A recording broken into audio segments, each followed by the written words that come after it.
inside yourself that you were destined to be famous? Because I think it's really a marvelous thing, that visualization thing you did. Yeah, I would visualize having directors interested in me and people that I respected saying, you know, I like your work, or whatever that is, and I would visualize things coming to me that I wanted or whatever. This was in like 1987, 85, yeah. And I had nothing at that time, so it was like, but it just made me feel better. It made me, at that time, all it really was for me was kind of making me feel better. I would drive home and think, well, I do have these things. They're out there, I just don't have a hold of them yet, but they're out there. So didn't you write yourself a check? I heard that you did, is that true? I wrote myself a check for $10 million for acting services rendered, and I gave myself 5 years, or 3 years maybe, and I dated it Thanksgiving 1995, and I put it in my wallet and I kept it there, and it deteriorated and stuff,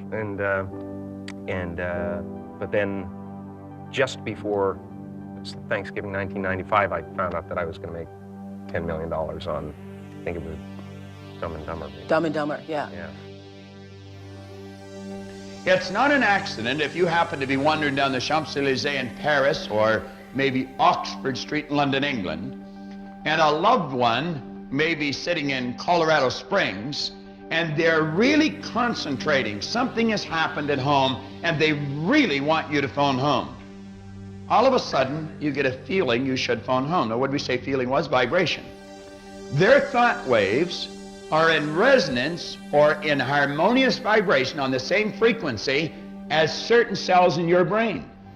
And as that thought wave of theirs strikes your brain cells, it sets up a vibration in you. You call that a feeling. You've got a feeling you should phone home. And you phone and they'll say, oh, thank goodness you phoned. We've been wanting to talk to you. Do you think that's an accident? It's an absolute law.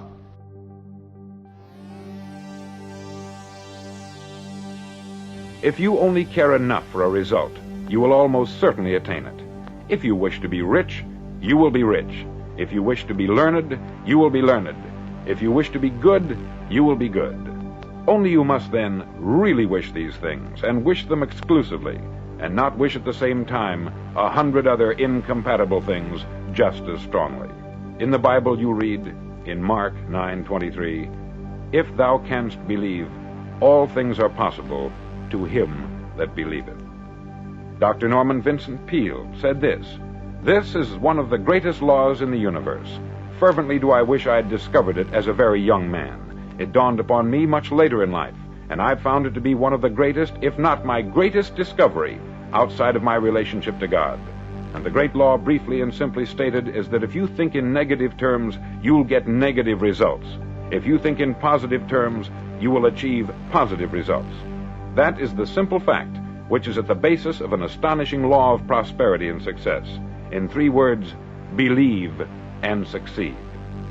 William Shakespeare put it this way: our doubts are traitors, and make us lose the good we oft might win by fearing to attempt. George Bernard Shaw said, people are always blaming their circumstances for what they are.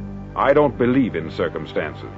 The people who get on in this world are the people who get up and look for the circumstances they want, and if they can't find them, make them. Well, it's pretty apparent, isn't it?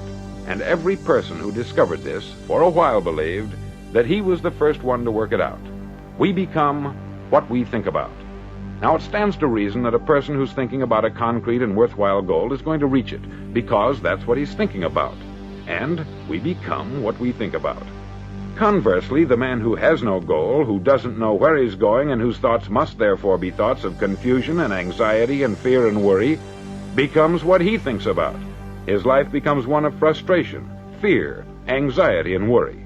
And if he thinks about nothing, he becomes nothing.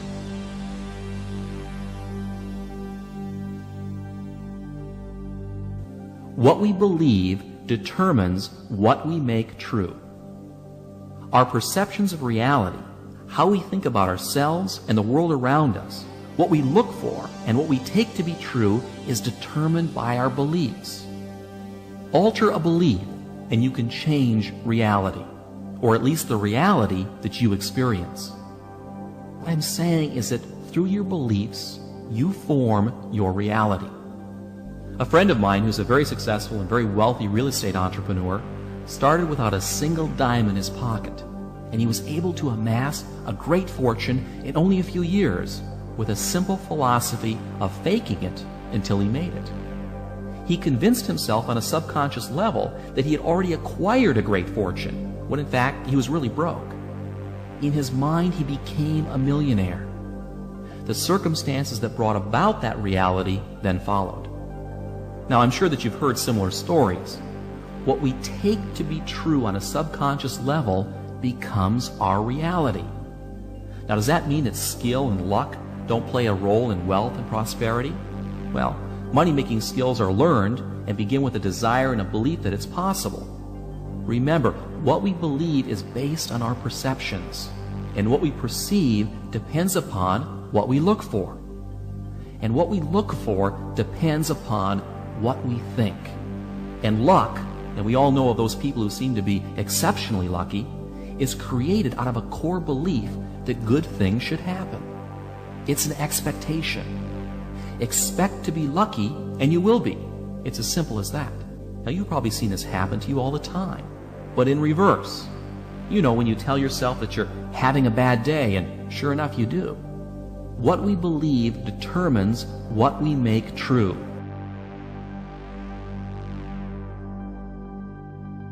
The next thought that the Tao teaches us to change. Change your thoughts. Change your life. You really do. See, so much of the previous PBS specials that I've done on inspiration and intention, these were teaching people generically how to think differently. What Lao Tzu taught me was what to specifically think in place of thinking that. Instead of thinking that I don't trust my nature, he said, trust your nature. Instead of saying, I need more, he said, you need less. More is less. That comes right out of the Tao. Next thought. Move from thinking in a rigid way to thinking and being flexible, soft, and allowing. From rigidity to softness. Lao Tzu is speaking to us about understanding our nature by examining how nature works and then making it apply to our thoughts. So that a soft thought, a thought that isn't a rigid thought, a thought that doesn't say, you have to be this way or you have to be that way, a thought that is not stiff, a thought that water, there are so many references to water and what we can learn from water. You're 75% water. The planet is 75% water. We are water. The rest of us is just muscled water. It's all water. And water is soft. Water can enter anywhere. You get into a conflict with somebody else and you picture yourself as water. You can enter with water in any place that there's an opening. If you can visualize yourself as a being who moves into the space of water, if you can see yourself that way, you can just enter into those places in the people that you love, in your children, in your spouse, in anyone at all, and enter there softly. And Lao Tzu is saying the same thing is true in everything in your life. The more you grasp, the more you try to hold on to it, the more you try to be rigid with it, the less control you have of it. The softer you are, the less rigid you are, the more flexible you are as a person, the more you can accomplish.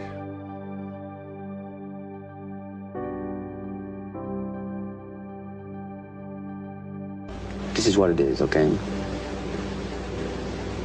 I said, empty your mind. Be formless, shapeless, like water. Now you put water into a cup, it becomes the cup. You put water into a bottle, it becomes the bottle. You put it in a teapot, it becomes the teapot. Now water can flow or it can crash. Be water, my friend.